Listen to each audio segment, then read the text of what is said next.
Dr. Perry looked over the document, and he does not recall any such meeting as is described, nor does he have any memory of a person by that name, referring to Vice Admiral Thomas Wilson. Although he does admit that it had been many years since, and therefore difficult to say whether he would remember if such a meeting had occurred.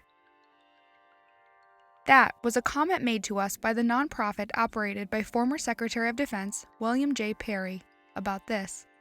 The infamous Wilson leak, notes that appeared online in 2019, claiming to track a 2002 conversation between Thomas Wilson, a then recently retired director of the Defense Intelligence Agency, and physicist Eric Davis. And not just any meeting, but one whose notes allege the existence of a, quote, absurdly closely held black budget program to reverse engineer a craft not of this earth, not made by human hands. In the notes, Wilson is supposedly telling Davis about his hunt for these secrets 5 years earlier. Ran into Bill Perry in May '97, talked about this quietly, the document reads. Perry led the Department of Defense between '94 and '97, while Wilson was Deputy DIA Director. It continues, told me of a special projects record group not belonging to usual special access programs, a special subset of the unacknowledged carve-outs waived programs, not belonging to the usual SAP divisions as organized in '94 by Perry himself, set apart from the rest, but buried/covered by conventional SAPs. The notes claim Wilson only found the reverse engineering program after the tip from Perry. So, what can we make of Perry's new comments to us? That he doesn't recall meeting Wilson in '97, or even knew him. We cover strange documents. Subscribe to join us.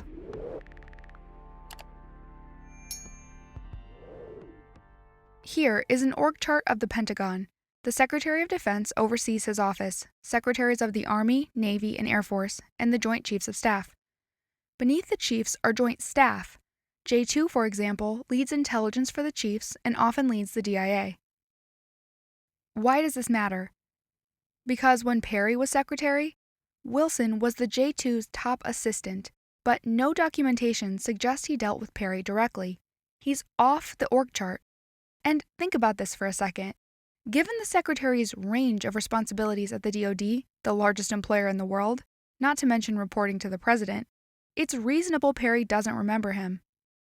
In fact, it was a full year after Perry retired in 1998 when Wilson got the promotion to J2 and was made DIA director in '99. So, what do we make of the alleged notes that claim when Wilson was hunting for UFO black budget programs, he, quote, ran into Perry in May '97? Talked about this quietly, special subset of the unacknowledged carve-outs? Does Perry's new comment suggest this is entirely fiction? Let's look at the terminology ran into. By May '97, Perry had been retired from the DoD for 4 months. This New York Times article shows Perry had already returned to San Francisco for work opportunities that March. Exactly what location could Wilson have ran into him at? We must also mention the man himself, Vice Admiral Wilson, told journalist Billy Cox this summer the notes are, quote, all fiction. Those notes are really detailed. It's like somebody wrote a fiction piece, Wilson added. But it never happened, trust me. There are so many things in those notes that are demonstrably inaccurate. One of those inaccuracies? Wilson had already retired by the alleged meeting. But the notes claim on October 16, 2002, he arrived with 2 Navy officers in uniform, Wilson to Cox. You may also see in those notes where I came with 2 other naval officers. I was not even in the Navy then, and the Navy was certainly not ferrying me around in a car at that point. So, we now have Defense Secretary Perry himself stating on the record that he doesn't recall what the notes alleged happened 4 months after he retired, and the man on the other end, Wilson, also calling it fiction. Cox also interviewed Oki Shannon, a scientist mentioned in the notes as having connected Wilson and Davis. He told Cox, I don't know the provenance of that purported document. I don't know whether it's real or not real. Let's just leave it at the fact that I do know both of these gentlemen. Tom Wilson is an honorable man, and if this has embarrassed Tom Wilson, I am really sorry. And Paul Kaminski, former Undersecretary of Defense for Acquisition, Technology, and Logistics, where the notes claim the program information came from, he told Cox, "I don't think I knew Admiral Wilson. I don't recall meeting him. It's possible I did. But I left the Pentagon in March or April of 1997, so this was probably after that." Like his alleged run-in with Perry, the notes claim Wilson called Kaminski about the mysterious contractor running the UFO reverse engineering program after Kaminski had already retired. As journalists, we have to take it seriously that now with Perry, several major players listed in the document that worked at the Pentagon at the time of Wilson's alleged search for the UFO program have poured cold water on this. But what do we make of the caveats in their statements? At this point, there are probably two camps. Camp A believes the notes are fake because several major players have gone on the record pouring cold water on them. Camp B believes the notes are real because most except Wilson have left a small opening in their statements. And if Wilson is embarrassed, maybe the last thing he wants is to spearhead a topic as controversial as UFO disclosure. If he came out and backed the notes, it probably would force a public outcry and possible disclosure. We think it's important to emphasize, though, that from a journalist's point of view, the documents have many, many hurdles to overcome before they could ever be deemed real. There's something else, too. The Wilson notes being fake certainly doesn't disprove the idea that there may really be a highly classified program out there somewhere with UFO hardware. But trying to view that through the lens of these alleged notes may be a mistake, distracting, and a waste of time. We can go even deeper, though. Chris Mellon. Mellon is on the advisory board of To the Stars Academy and was Undersecretary of Defense for Intelligence from 1999 to 2001. The J2 and DIA director is subordinate to this position. Journalist Tim McMillan asked Mellon about the Wilson notes. Quote, "He told me he wasn't familiar with Wilson's supposed search in 1997, and after looking himself, he failed to find any program such as the one claimed in the Wilson memo. How could an assistant and Undersecretary of Defense with inherent cognizant authority be not only unaware of the supposed program, but also Wilson's appeal?"